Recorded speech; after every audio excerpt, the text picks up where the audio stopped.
And we're live. How's it going, Mets fans? It's Wardy here, and we're doing something different here on the platform. Now that we're just mere days away from Mets opening day there in Houston this Thursday, let's do a complete deep dive on the entire Mets 40-man roster. And no better way to do that than in a tier maker setting. And that's exactly what we're going to do. We're going to go through each tier and which we feel these Mets players will rank. And I'm going to be interacting with you, Mets fans, live here in the chat right now. And to my replay viewers, if you guys want to interact with us in shows like this going forward, make sure you catch the live shows like the one that we're currently doing. And mind you, we finished a video that dropped earlier today on all the latest in Mets land, as the Mets are actually seeking a bat to potentially overtake the current spot of Luis Angel Acuna on the Mets roster. Make sure to check out that breakdown from earlier today in case you haven't already, folks.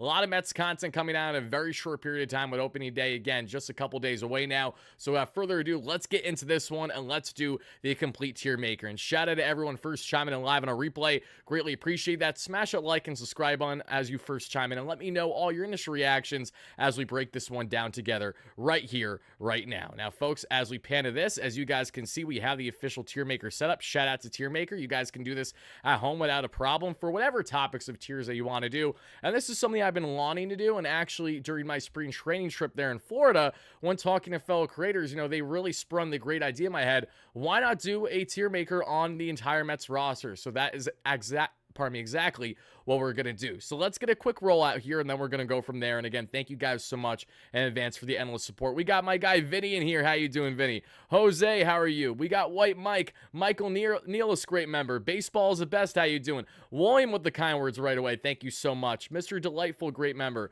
Caleb, how you doing? AJ, Wade, how you doing? Shracken, great member. Going up the list. Mike Nixon, great moderator member. Happy to have you in here. Andres, Zila, going up the list. Around the Diamond, how are you? Kish, great member, if I didn't say it already. Vinny Morgan, Yoshima with the $2 holla. Thank you kindly for that, Yoshima. It really does mean a lot. Jose, we got everybody here. Andres, Jonathan, Zern, Juan, John Infante, Dominic, my great member and longtime follower here. Hope you're fantastic. Come one, come all. Again, we appreciate you guys greatly, and I apologize in advance to my replay viewers if this gets a little repetitive just in the back and forth with the chat, but that's part of the course when we're doing a live show here. So let me actually turn on this sign real quick, and then we'll get going.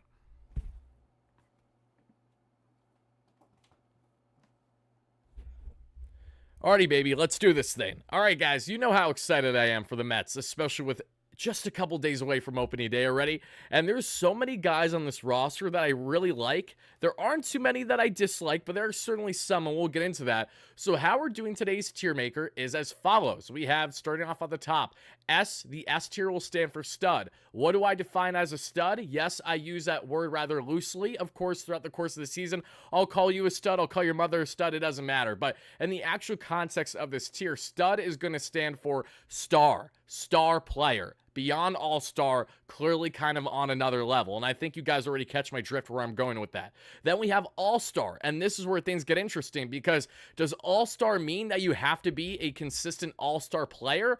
Or does all-star just mean that you define as an all-star quality player? And I think the latter is what we're going to go with in this one. From there, we will get into the good tier, which is good players on the Mets. Not great, nothing overly special, but they do have qualities of them that you're happy about to have on the club.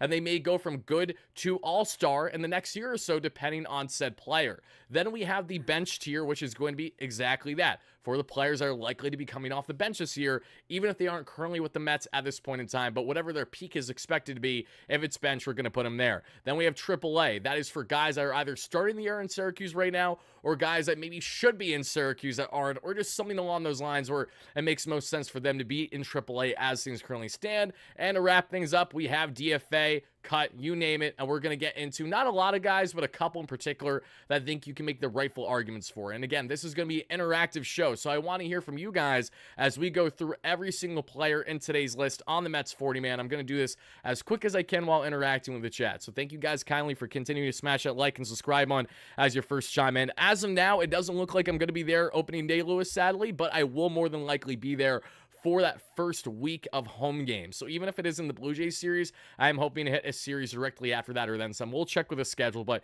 don't worry, we will be having Wardy-related events at Citi Field more than likely this year that we are still in the makings of doing at this very moment. So excited for all that, and even more excited to get into this one. So guys, without further ado, let's break this one down and let's get into Let's start with the pitching. There's so many pitching options, so I think that's where we can have a lot of fun with this. When we look at the Mets 40-man, they have an abundance of pitchers, way too many pitchers to say the least. And that goes for every organization, not just the Mets, right? But in the case of the Mets in particular, let's go down to a T, everyone. And we're going to go in order on how the website is presenting to me. So guys, we're going to start this conversation today with Paul Blackburn. Now, Paul Blackburn, I know, is a semi-controversial topic, depending on who you guys talk to. And Blackburn is a guy that is going to be starting the year in this Mets bullpen. Now, Blackburn, who was acquired by the Mets from the Oakland A's, now Sacramento A's, back on last year's trade deadline, wasn't terrible in his first couple outings, but then sadly went down that we saw with a spinal fluid leak, which derailed the remainder of his 2024, and is why he's coming out of the bullpen to begin the year for the Mets in 2025 after not having a terrible spring, but not really turning heads as much as guys, honestly, at absolute peaks in both Tyler McGill and Griffin Canning. And because of that reason, and knowing that the Mets have uncertainty at the rotation position, they're going to want length there from a guy like Blackburn. So knowing what Paul Blackburn's role currently is with this Mets team, knowing it's more of a swingman type, I don't dislike that. I really don't. And if we had to put that in an equation here, I'm teetering between two. I think as a swingman, he has all the potential to be a Trevor Williams type pitcher for the Mets, which would have him in good tier. But knowing that he's currently slotted as a swingman where there's a lot of uncertainty, I think it's a fair play right now to put Paul Blackburn in the bench tier. And when I say bench tier in the case of a pitcher, what that means is, again, they're not terrible by any stretch, but they're really not in the starting role, right? So if we had to put an equivalent for a bench, it would essentially be bullpen to the rotation, especially a man who was just kicked out of the Mets rotation to begin the year. So I'm going to put Paul Blackburn in the bench role, but no, I do not expect him to have an at-bat anytime soon. That's what we're going with Blackburn. You guys can let me know in the chat how you feel about that, if you're for or against that pick. I know some of you guys have AAA. The reason why we're not doing AAA is because he doesn't have any minor league options left. So while, yes, you may think that he profiles best as a AAA pitcher, and that's fair, I would make the argument that he is still too much of an MLB quality pitcher for the Mets to just cut right away. If he is cut and then picked up elsewhere, that's because the Mets have an abundance of riches this year, and it could be an Adrian Hauser situation where if things really don't work out, then at some point you just have to cut ties because he doesn't have a minor league option left, and there really isn't room for him on the roster. So it'll be one of those two more than likely, but I'm rocking with bench for now. So, all right, guys, that is pick number one. Let's get into pick number two, and that's going to be another guy that I think, you can make good debates on this as well, and that's going to be Huascar Brosban. Now, Barrazo didn't have the best spring training that we saw. This was, however, the first spring training he's ever had fully ramping up like with the Mets the way that he did after being acquired around the deadline too from the Miami Marlins, in which he didn't look too hot in high leverage situations, which is unfortunate knowing how good Brosban was looking with Miami up until the trade. I love his arsenal. I love the movement. And I love the fact that a guy like Huascar Brosban has control the way that he does. And because of the fact that Huascar Brosban, if I'm not mistaken, still has one minor league option left on his contract, that is more than likely why he's going to start the year in AAA, unless both Danilo Nunez and AJ Minter start the year on the shelf for the Mets. We know Nunez is already beginning the year in AAA. So because of that reason, that pretty much completely opens up the floodgate for Max Kranick as a lock to be in this bullpen. If AJ Minter does not begin the year in this Mets bullpen and say needs a couple days extra, then that'll cause a guy like Huascar Brosban to more than likely crack the team. But given current configuration and where things stand, I'm going to put Huascar Brosban conservatively in AAA, but I say that as someone who has the confidence that Brosban will have flashes this year of being one of the best relievers in the Mets bullpen. That's how bullish I am on him. I love his stuff, and it just has yet to really come together fully in this Mets lab since they've acquired him, but I have confidence that they're going to get there. It's just a matter of when, not so much if, in my humble opinion. But that's what we're going to have with Huascar Brosban. You guys let me know in the chat if you agree or disagree, because now we have Jose Butto. Jose Butto had himself a breakout year for the Mets last year that we saw, looking pretty sharp overall for Butto, originally as a starter, and then they're like, we're going to utilize you as a reliever. That's best, especially as he was struggling second, then third time in the order against guys, was walking everyone, their mother some starts, but as a reliever, especially in high leverage situations and multi-inning situations, outside of postseason where he was completely gassed, Jose Butto was nails for the Mets in a lot of stretches last year, and it was great to see, and I would expect more of that in the case of Jose Butto. But knowing that Butto isn't anything overly special at this very moment, and knowing that this is a very important year for him to show that last year wasn't a fluke, and he could piggyback off of what was a strong reliever year for him, having his first year now set up as a reliever where he was not stretched out as a starter. I think that's going to bode well for Jose Butto. So because of all those reasons, I'm putting him in bench role, pretty much in that bullpen spot. Bench bullpen, I think, is a good spot to put him for Jose Butto. I don't have him necessarily in the good tier yet, as awesome as he was last year. I just want to see more. Not that he's bad, but I want to see more before putting him a class above. You guys let me know if I'm being too conservative with that. If you guys agree or disagree, I would love to hear it. Thank you guys kindly for that. So we got a lot of people saying good in the chat. Wow, actually overwhelming amount you guys say good. You know what? I'll be kind. Because everyone is spamming good, we'll put him in the good tier. You guys all want it. Okay. All right. That's the first controversial pick. Again, I think we're getting things a little misconstrued because I had to say bench. Let me put bench slash decent. Oh, wait. I'll put bench slash pen there. Just that way, it looks a little bit better. But, okay, I'll put Jose Butto in the good tier just for you guys, okay? But all I'm telling you is that if Jose Butto has some issues this year, it's on you, okay? Because I was the one being conservative with it. That's all I'm going to say. But, all right, let's get on to our next player here. That we talked about the 3 and Blackburn, Brazo, and Butto, the triple Bs. Let's get into a guy that I've been having so much fun to watch this spring, and that's Griffin Canning, everybody. Now, we have a big question. Where in God's name do you put Griffin Canning, right? The guy's been a stud this spring, posted a sub-2 ERA, but he also led the American League in home runs allowed last year with that 4-seam fastball. That was an absolute meatball. Do we account enough for how much he's changed in the Mets pitching lab to make Griffin Canning good tier, or do we go back a bit knowing that he has yet to prove anything with the Mets at the major league level, which should put him to bench? This is a good debate that I want to see from you guys in the chat right now. Whatever is the common consensus is what I will go with. So you guys let me know. Do you think that Griffin Canning should get in good tier because of what we've seen so far this spring? Or do you think that we should put in a more conservative spot there on bench slash pen? You guys let me know.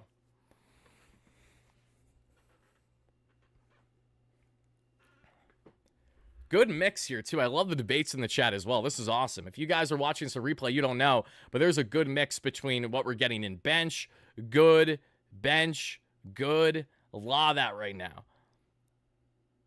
Good, let's be positive. Bench, but promising.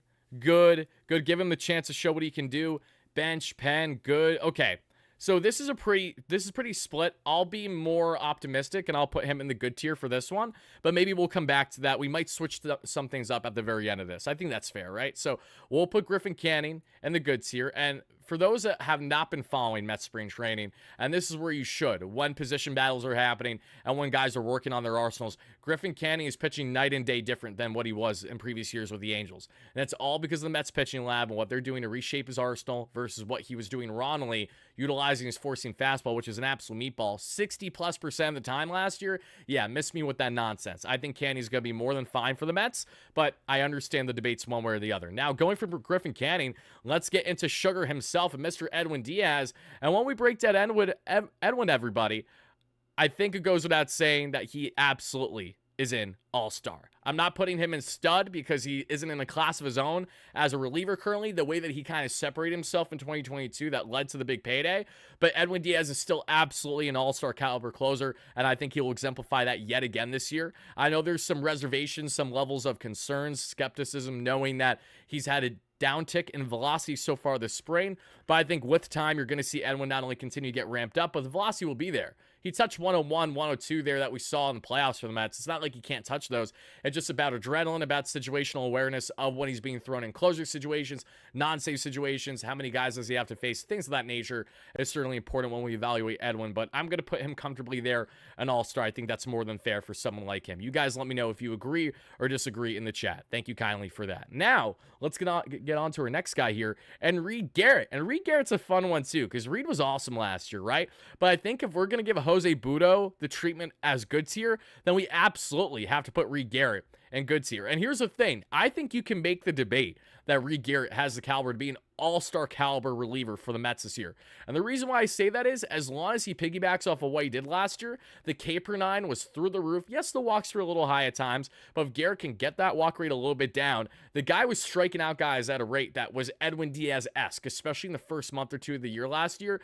Just unhittable there that we saw, obviously, when you have the sink, the sweep, the split. I'm blanking on if he has all three in his arsenal, or if he has two of those three in his arsenal. But when we think of the triple S's, when it comes to those pitches, I think of a lot of relievers, I think a lot of pitchers, and I think of a guy like Reed Garrett especially. So I'm putting Reed Garrett in good tier. I think that's very fair for him right now. So going from Reed Garrett, let's get into an interesting one that very few of you guys know, and that's Justin Hageman. Justin Hageman is going to be beginning the year in the minor leagues, so I think that's a perfect spot to put him there. Apologies as some of these are going to be a little bit larger than others in the photos. I couldn't get them all exactly at the same, 600 by 400 or whatever it was. But Hageman, who the Mets acquired actually, a previous Boston Red Sox, what I love so much about Justin Hageman is that for the first time in his career, the Mets are stretching him out as a starter, and they're actually fairly confident in his abilities. So Hageman is a guy that the Mets are going to turn to when they have to tap into more of their pitching depth, especially as a multi-inning guy, a swingman type like Jose Urena-esque.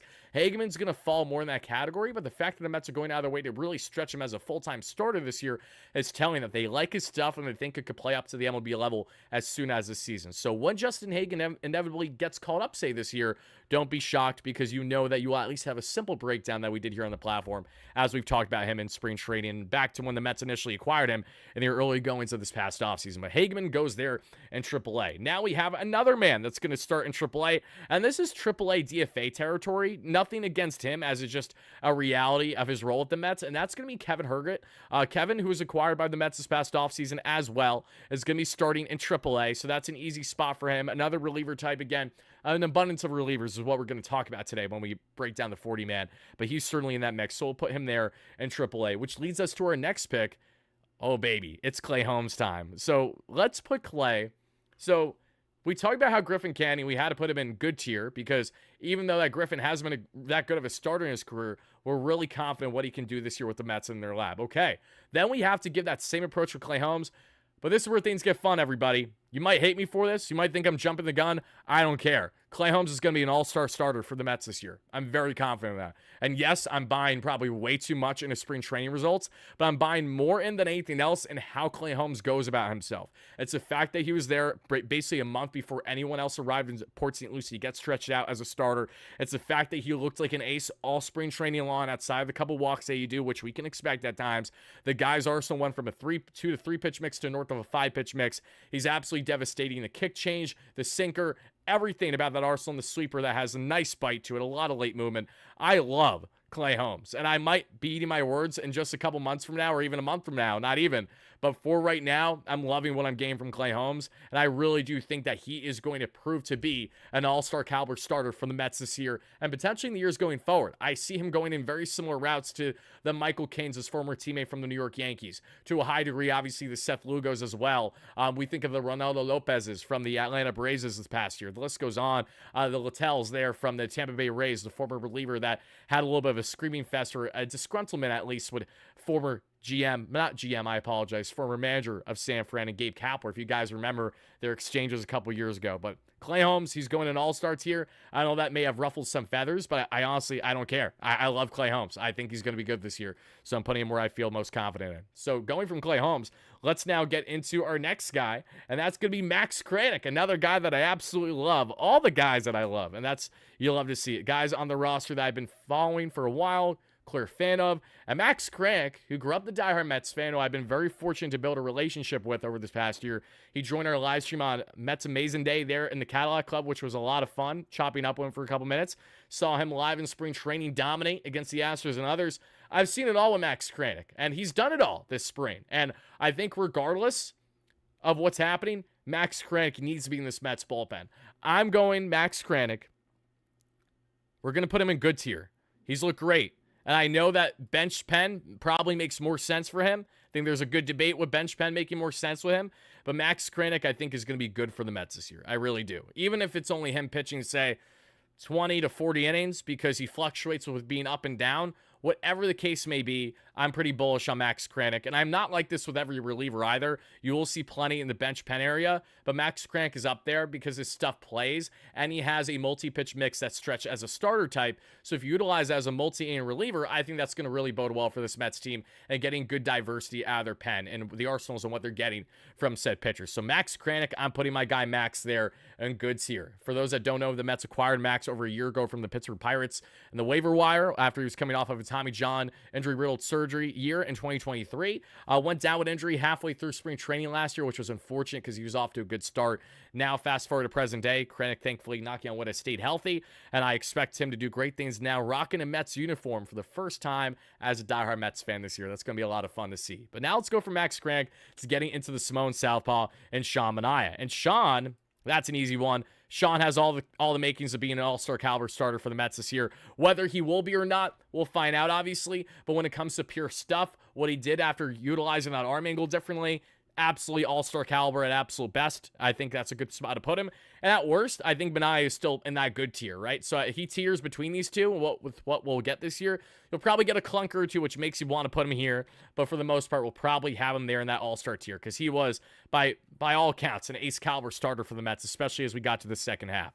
So Sean Manaea is down. Let's get on to the next one. And Tylor, big drip, Tylor Megill. Let's talk about Tylor and what can be expected from him.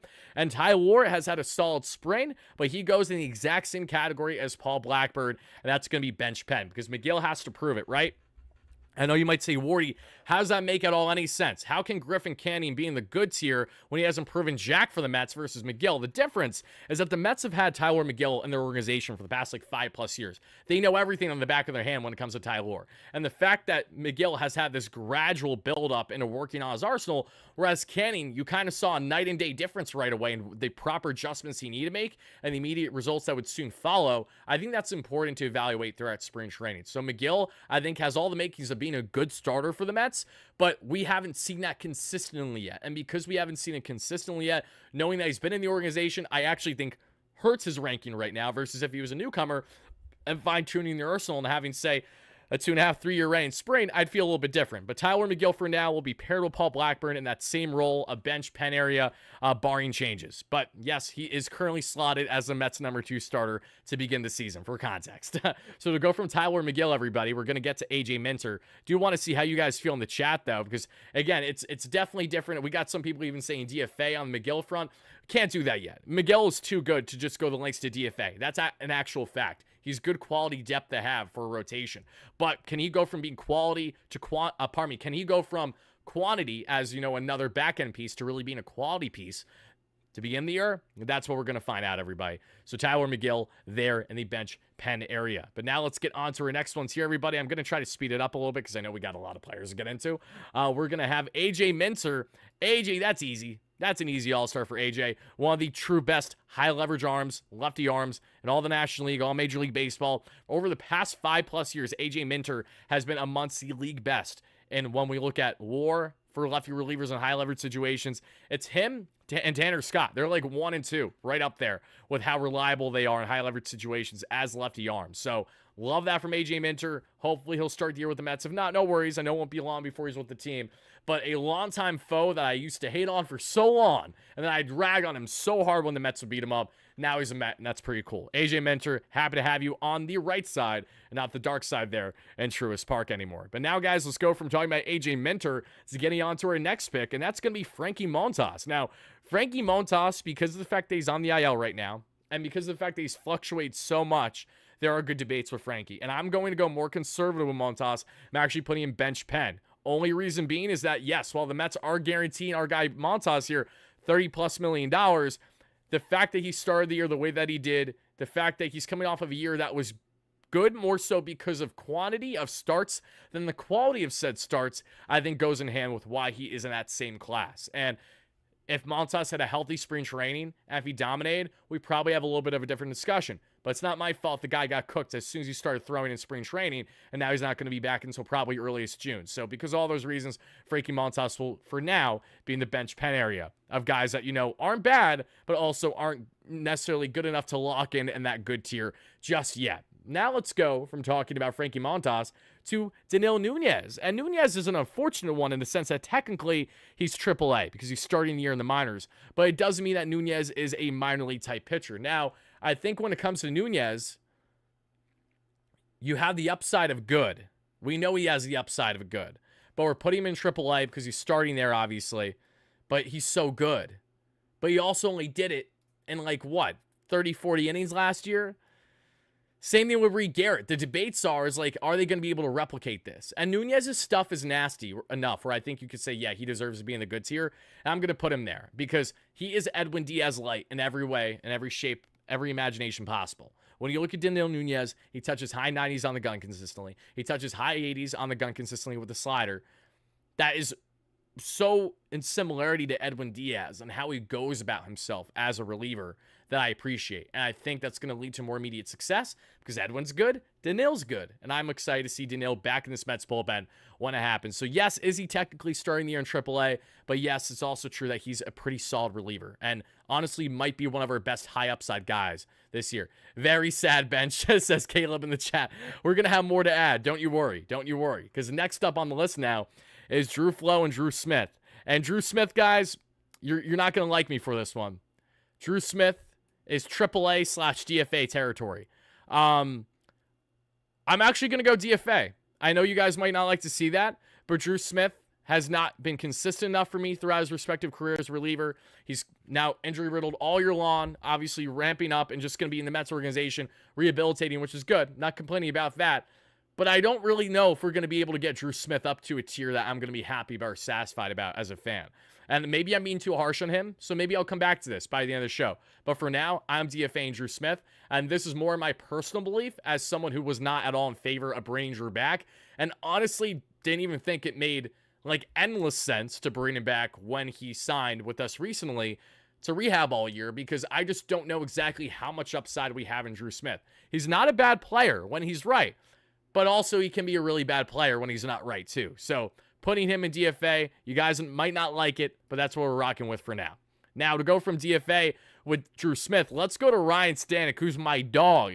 Easy good tier for Ryan Stanek. I don't necessarily think Ryan Stanek's going to get to all-star caliber this year, but certainly a good serviceable reliever that strikes out guys, has so much moxie on the mound. He's going to yell you F-bombs as he's striking you out with his 99 heater upstairs. That's the Ryan Stanek way, and that's what I love. And that's why I was an advocate for an offseason ago when he was coming from the Astros to then signing that we saw with the Seattle Mariners. And then when the Mets acquired him from the Mariners, I was like, oh, I think we could really get him right with the lab. Didn't happen right away, but it happened at the most important time in his final stretch of games. And then in postseason, he was back to being the nails that he usually is. For those that don't know, Ryan Stanek, entering last year's postseason with the Mets, has right around a career 2 ERA in postseason play. So he's very good, and he's very reliable, and he proved that because he was one of the Mets' most reliable high-leverage arms in postseason play in 2024 during their run. So Ryan Stanek, very happy to have him back.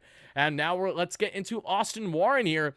Austin Warren is going in AAA because that's where he's starting the year. But Austin Warren has upside that can make him good. There's a lot of people in the organization that I've talked to that really like Austin Warren, that think that his peak is right here, that he could become a good reliever for the Mets. I just don't know if it's going to happen this year or at all, so I'm putting him in the AAA tier for obvious reasons. Now, to go from Austin Warren, let's get into the southpaw and Mr. Danny Yon, because Danny Yon is one of these guys as well that when you look at how he performed last year with the Mets, it wasn't bad, you know what I mean? But it also wasn't great either. And he's not a guy that you want to overly rely on in high leverage situations either. And I actually realize I don't even think I have Danny Yon's thing saved. So let me save a Danny Yon headshot right now real quick.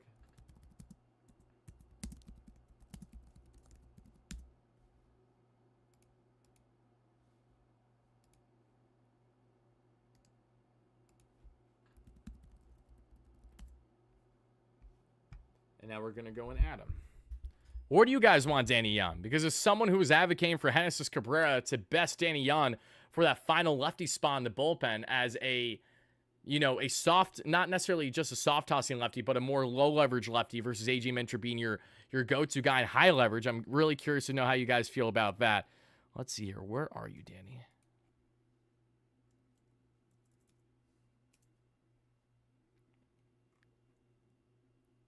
There we go. Yeah, I'm putting Danny Yon in bench pen. I think that's perfect for him.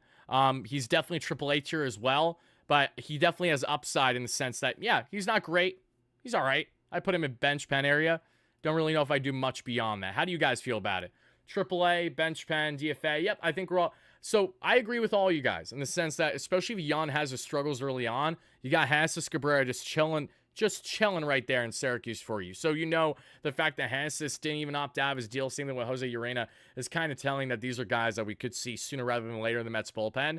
And Danny Young, all he needs to do is just not be good for a couple stretches, and that's probably all it's going to take. So, Danny Young, we're going to put him in bench pen, but absolutely could be a guy that could be DFA'd by the Mets within the first month or two, or could find himself as a reliable lefty option. That would surprise me at the time of recording this one right here, right now. But we're almost done with the pitchers, everybody. I promise. We got a couple more to go, and then we got the position players, which is going to speed up this process big time. Last but not least, on the pitching end, actually, we have Tyler Zuber. And Tyler Zuber, I'm putting in bench pen category. I think Zuber definitely has... Actually, I can't do that. I can't do that while having Huascar Brosban in AAA. That's messed up. Tyler Zuber, I like a lot. He looked great in spring training this year. The Mets acquired him from the Tampa Bay Rays last year at the trade deadline as a minor league move when he didn't pitch in the major leagues for a couple years.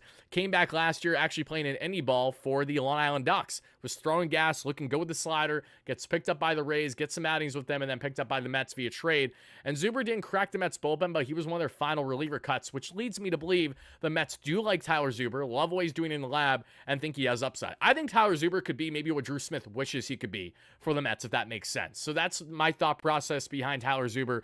We'll see what he provides. But if I'm putting Huascar Brosban in the AAA category, which kind of feels wrong in comparison to the guys next to him right now, I have to put our guy there in Tyler Zuber. Nothing personal, Tyler, and I hope you rock out this year. I'm looking forward to seeing many of these guys, but it's just a matter of when versus if, because I think we're going to see a lot of these guys this year. But now, let's get on to the catching.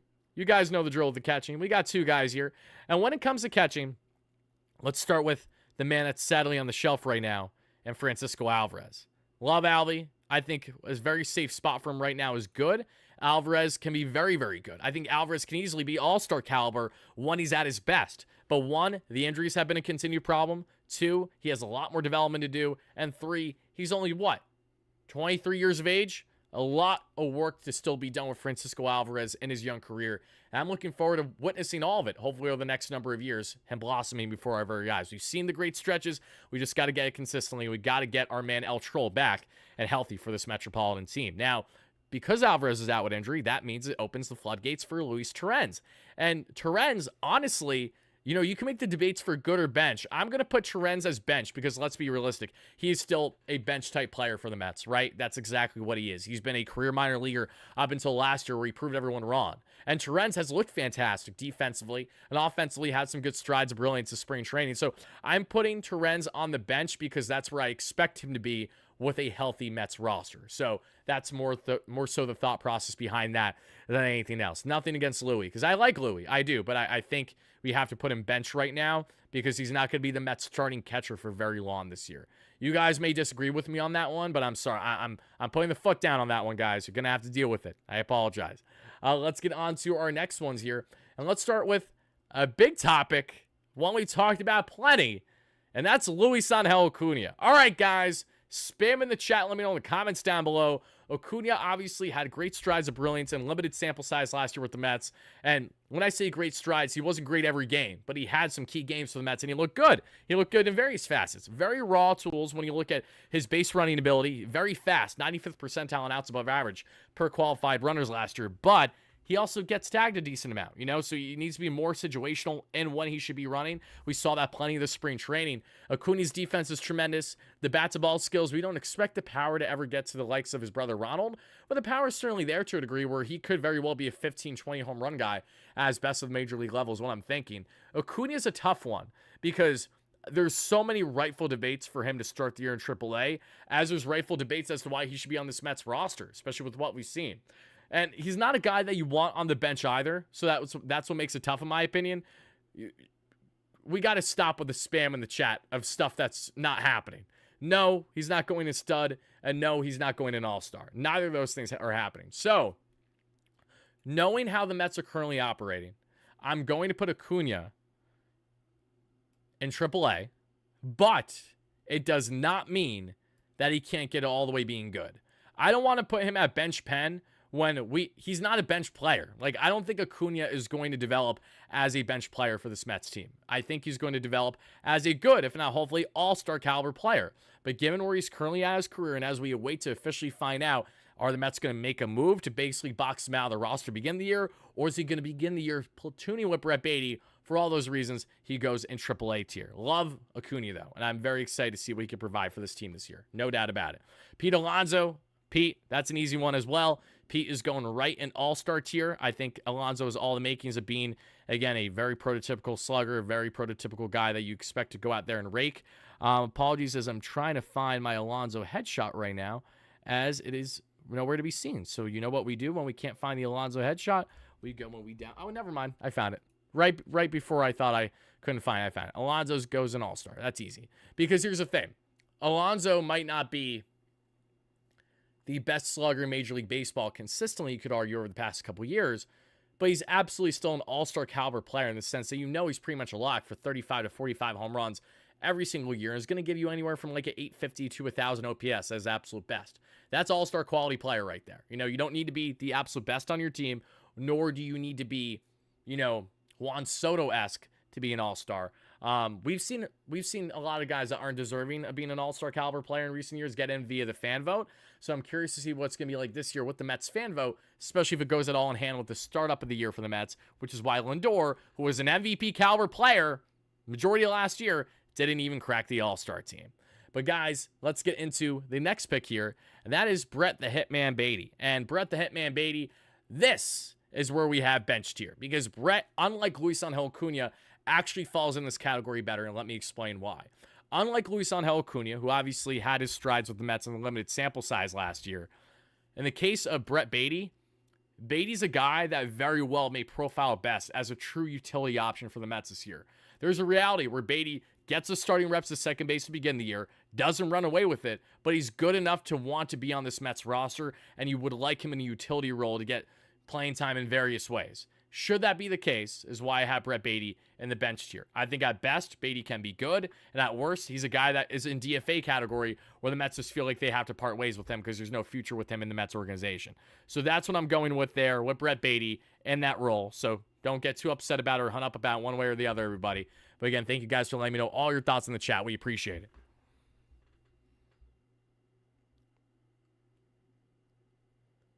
Peen, I haven't seen you in forever. Wait, what's up, brother? How are you? Happy to have you in here. If you guys have been enjoying the content, please make sure to smash that like and subscribe on. Thank you so much in advance. But now let's get on to our next one here, and Mr. Francisco Lindor. And now we have the great question of all. Is Lindor an all-star caliber player, even though he hasn't been an all-star as a Met? Yes. Is Lindor stud category? Does Lindor fall in stud category? And the exact reason as to why Francisco Lindor does in fact fall in stud category is because he is an MVP caliber player. If you get MVP votes any of the past 2 years and you haven't fallen off a cliff, you're a stud. You're a stud muffin. That's what Francisco Lindor is. 99th percentile there. You're going to be getting an OAA more than likely this year defensively. You're hopefully going to be getting at least 150 plus games out of him. The back may flare up, which is why I'm saying 150 plus, because I don't know how many games we'll get from Lindor this year. Hopefully the majority, obviously, if not all of them. But even with Lindor having the ruts that he has, he's such an elite all-around player that is what makes up for the issues that he may have on the offensive end at times, or when he has just these flukes of, having the hiccups defensively, where he'll just play like shit for a week straight defensively on a road trip, and you're like, how'd that happen? It just does. Every now and then, it randomly does. But Lindor absolutely is deserving of being in that stud category. Not many, but I think he falls in there for sure.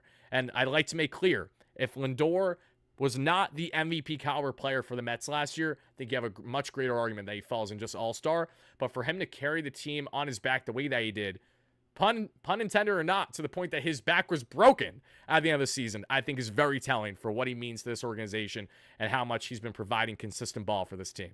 Justice for Acuna. Oh, we got a lot of debates here. I love it. Solid guys, platoon guys. That's more so where the bench pen falls into play. So don't you worry. That's the only. Originally, I had a tier that said kind of like mid, like not proven enough, but that is very similar to bench that I'm kind of lumping them together. So guys, let's go from talking about Mr. Smile and Francisco Lindor to now getting into our next tier, and an easy DFA pick. Nothing personal whatsoever with this guy, but it's an easy DFA pick because Buddy's Mets tenure ended before it started, and that's Nick Madrigal. I got nothing else to say. Next up, we have Ronnie Mauricio. We got our guy Ronnie here. Ronnie, who was actually going to be starting the year still in Port St. Lucie to get ramped up a little bit, and then he'll be moved to Syracuse. Absolutely AAA player. Love Ronnie. Love his raw abilities, but he's a very raw player. Very raw. Same way that we talk about Cunha's raw abilities, Mauricio, same fashion. Funny enough, what did these both have in common? They both had a pretty positive impact when they were first called up by the Mets, which is contrary to what guys like Francisco Alvarez did when he was first called up. Brett Beatty obviously had that big home run against the Braves when he was first called up, but then that was it. And then Vientos was good, but in very limited sample sizes, platooning DH with Daniel Effing Vogelback a couple years ago. So things have changed since then, obviously. But in the case of Mauricio, a lot more growing to do.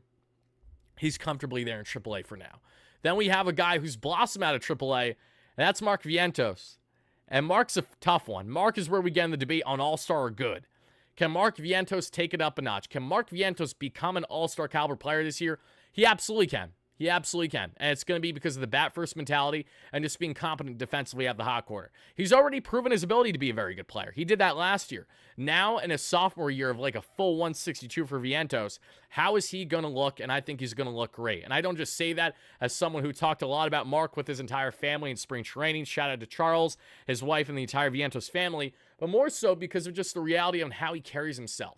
How he's going about entering this year's spring training, the regular season. He's a lot more calm, composed, collected. He's slowing things down a bit after really rushing things just to crack the roster and try to run away with the hot corner the way that he did after not making the team to start the year last year.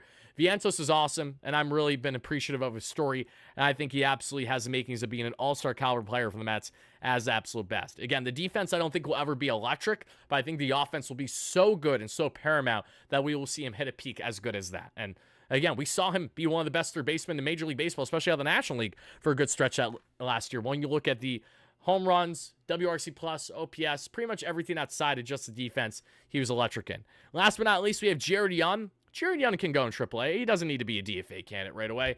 Young, the Mets acquired this past offseason from not only in which he split half the season in the KBO, where he hit like 11 home runs, they hit another 10 or so in the AAA affiliate for the St. Louis Cardinals. Young, who's pretty much a backup first base option than anything else for Pete Alonso, has some power and had a decent spring. So we'll put Jared Young there right away in AAA category. Now, folks, we're on to the outfielders. And it's going to start with a guy who had a tremendous, and I literally mean a tremendous spring training. That's Jose Azocar. He's a AAA player. You can make the argument that he's bench pen. I honestly think, now that I say it, yeah, we're going to do it. Jose Azocar is absolutely a bench quality player for a team in Major League Baseball right now.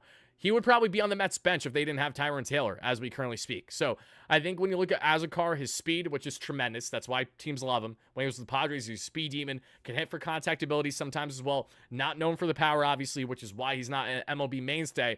But I think a bench pen area where, again, he's not terrible and has upside to be as good of a bench player for you, I think is what you could get in Jose Azocar. I doubt it'll be with the Mets, but I certainly can see that being a fit for him, so that's where I'm going to put him. Let's see. Oh, the chat is going absolutely bananas in this one. I can't get over it. My goodness, my God, my gracious. You know why it's going bananas? It's because we haven't talked about Kodai Senga yet. Is that why you guys are going bananas? You know what? We're going to save Kodai for last just because you're saying that. We're not done with the pitchers yet. We got at least one more in Kodai Senga and David Peterson to get into, and Christian Scott. I apologize. Why did I think that I was done with the pitchers earlier? Did I read this wrong? I read it wrong. I read it wrong. All right. I lied. Let's go to our next one. David Pearson. Yeah. David Pearson can absolutely be an all-star caliber player for the Mets this year. He was literally like our leading starter since June of last year. He was fantastic. The expected numbers aren't great, but Pearson has all the makings of being like an all-star reserve, the way that Taijuan Walker was for the Mets like 3 years ago. That's what I see with David Pearson. Then, as we get into other rotation pieces, Christian Scott, obviously AAA, coming back from Tommy John, ramping up. We'll see how he looks next year in the Mets rotation, but has all the makings of being a good starter for the Mets. But just given injury and given, his lack of consistency at the MLB level, I think AAA for now is very fair for him, and we'll see him build up from there. Outside of that, we have one final pitcher. I do believe I didn't miss anyone else, and that's Kodai Senga. So I lied. I won't wait to have Kodai as my last pick. Let's do it right now. And the reality is that Kodai Senga absolutely is an all-star caliber pitcher for the Mets this year. But knowing the reservations that come with him, I understand the debates completely if you'd prefer him in good tier. But I think given the fact that the last time Kodai Senga pitched a healthy year for the Mets, he was having Cy Young votes and Rookie of the Year votes, you have to put him in All-Star for that reason alone. So that's what we're going with. So now let's get on some more on the offensive end, everybody. And let's get into our guy here, and Jesse Winker. I love Jesse Winker, and he's the perfect good player. Not going to be an all-star player for you more than likely, but he's the perfect good player to have in that platoon role on DH. I love that. I love him between platoon DH, corner outfield, based on matchups. Mind you, he's even hit lefties pretty well. I understand it's spring training, but I think that's a good thing to see, right? So Jesse Winker, he goes in that good tier for me. You guys let me know if you're for or against that. I know we're getting some talks on Acuna as to why is he in AAA. We'll circle back to Acuna before we wrap up the show, but in simple terms, again, it's because of the fact that how the Mets are really evaluating him right now. They want him to get consistent reps, and that'll probably be at the AAA level unless he really proves himself and runs away with it by cracking this Mets roster to begin the year, which he may very well do so if they don't acquire someone externally. Now we have Tyrone Taylor, perfect bench player. Again, I don't think Tyrone falls in the good category in the sense that not that he's a bad player, but he is a true fourth outfielder type in Tyrone Taylor. Jesse Winker can easily be an everyday starter as a corner outfielder or a DH for teams outside the Mets right now. We're fortunate that we have Jesse Winker back, but Tyrone Taylor absolutely goes in the bench role. Jose Siri's a fun one as well. Jose Siri has all the makings to be really, really good. All the makings to be really, really good. But because of the fact that Buddy hit right around the Mendoza line last year, and he's in the first percentiles in K rate, while in like the 99th percentile in sprint speed and arm strength, he's so interesting of a player and a really fun one that he goes in bench pen, but with the upside to be good. I think Jose Siri could be a very solid player for the Mets this year, but he's in the exact same profile as Tyrone Taylor right now. It has to be. Can't do anything other than that. I think that's very fair with him. Now we have Brandon Nimmo. Brandon, love Brandon. I think he can be all-star, but I think he's going to fall in good tier. And this is where we may have a debate, everybody, because when I look at everybody in the all-star right now, excluding Clay Holmes, I think they all deserve to be there. Brandon Nimmo has been a tremendous player, but I have reservations with his health, as I do with really what we're getting in Nimmo. He's really fluctuating what you get in Brandon Nimmo. And that's where I'm debating heavily as to, do I want to throw him in the all-star lump again when there's a reality where Brandon Nimmo may have another year for the Mets where he's just under an 800 OPS, which would make him a good player. I think Nimmo's a very good player. I don't know if I would confidently put him in all-star category yet, even with that being his peak. You guys can let me know how you feel about that, if you think that good's a good spot for him, or if you'd prefer a little bit higher. Now, star-studded Starling Marte. This is a tough one as well, because I think we can all agree when it comes to the bat, Marte's a good player. But as an overall player, he's a bench player because he can't play defense, because he's in a limited platoon DH. But then here's the thing. If Winker's in good, why shouldn't Marte be in good? So this is a snip, snap, flip, flop pick that you guys can make and debate amongst yourselves. This is a really tough one for me the more I think about it, honestly. Marte's bat is so good though. Like even if the guy doesn't have, you know, his limbs, by limbs I mean just his legs. Like let's just say it's just his torso and up, he could still hit for 280. And I think because of that reason you have to put him in good tier because he's still a quality hitter. He just doesn't have the defense anymore, and we're sadly are aware of that. So Marte, I'll put in good, but I have a little bit of reservations with it. You guys can let me know how you feel about that for sure. Now let's get into our last couple here. As we have Alexander Canario. What a story. Canario is going to start in bench pen. I think that's very fair for him, but has the makings of potentially being a good player and very well could be AAA. But I think Canario could really thrive with the Mets, even if it's in a limited role. I think he has that potential for sure. He strikes out a good amount. 1 3 for 4 today with a grand slammy, 2 home runs total, 5 RBIs.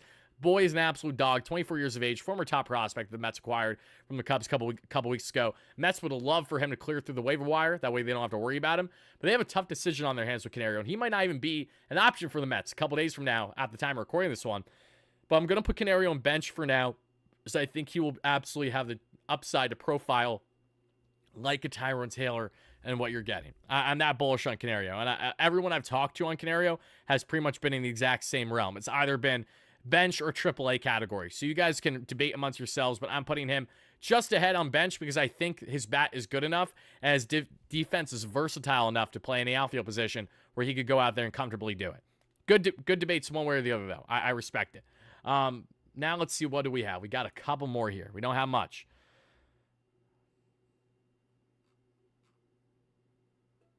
All right, guys, I think we're down to our final 2 already. That's crazy. Actually crazy. Okay.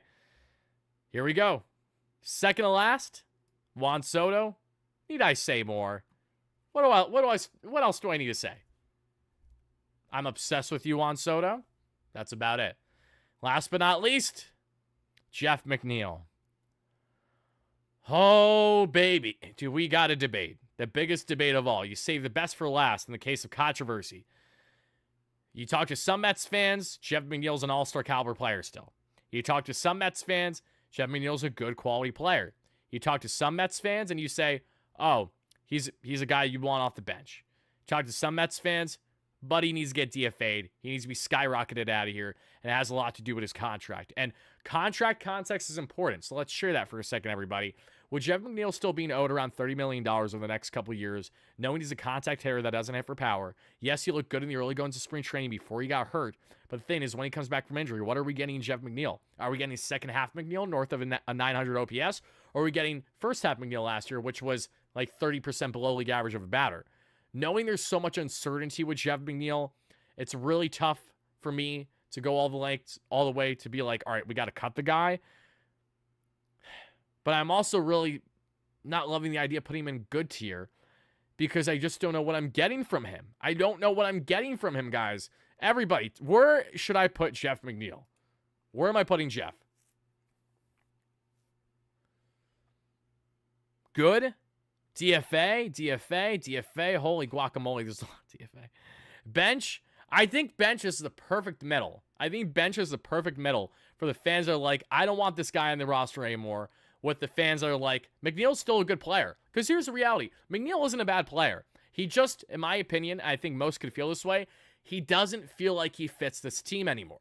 In every stretch of the imagination, he just feels like he's out of place. He feels like that final guy from the 2019 Mets run outside of Alonso and Nimmo that has like no business being here anymore. Whereas Alonso and Nimmo still have enough business being here. But Jeff, the only reason why he's here is because Brody Van Wagenen, pardon me, not Brody, Billy Epler, however, bought in on his contact hitting year in 2022, winning the batting title, and gave him a good payday. Understandably so, but, hindsight's 2020, and the reality is that, the contact is not going to carry you in today's game. It isn't going to do it.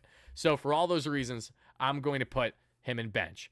Maria, see, I can't put him in all-star because he hasn't been an all-star player consistently to do that. I get what you're saying. I think good is definitely a better debate, and I'm trying to be in the middle here, right? I think that's fair. So I'm going to put Jeff McNeil on the bench, but it doesn't mean that he will be there. There's a reality where Jeff McNeil may be the Mets starting second baseman for the majority of the year still because Beatty and Acuna don't prove themselves, and Jeff steps up. That allow corner outfield reps every now and then. But for now, I'm going to put him on bench with all the ability in the world to easily leapfrog to get to starter, to get to good. So, in conclusion, everybody, let me make sure I count them all. We got 1, 2, 3, 4, 5, 6, 7, 8, 9, 10, 11, 12, 13, 14, 15, 16, 17, 18, 19, 20, 21, 22, 23, 24, 25, 26, 27, 28, 29, 30, 31, 32, 33, 34, 35, 36, 37, 38, 39. I have over 40 players on this list probably, and I don't even have guys like Jose Urena and Genesis Cabrera, but there are obviously other guys that you could think of as well, if they're not technically on the 40-man or not,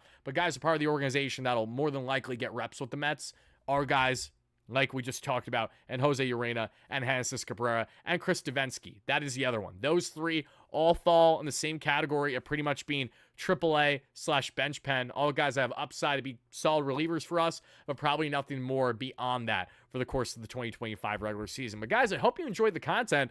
I will definitely do a better job next time around by making sure that this isn't north of an hour long, but I also understand that I want to give a little bit of a recap on each player, and we had 40 plus players to get into. So I hope you guys enjoyed our breakdown. I understand the biggest debate of all is Luis Angel Acuna, if he's deserving to be in AAA, and I will be nice, and I'll put Luis Angel Acuna on the bench, but I'm telling you the reason as to why I have him at AAA does make sense. It makes sense. It's because I don't think the Mets are ever going to want to develop Acuna as a true bench guy. And I think even now, Acuna will probably be best as an everyday starter than having him off the bench. I think Beatty has all the makings to thrive in a limited role and a utility role, knowing he has more MLB experience and knowing that he's in a more make-or-break year, versus Acuna, who's just getting his MLB career started.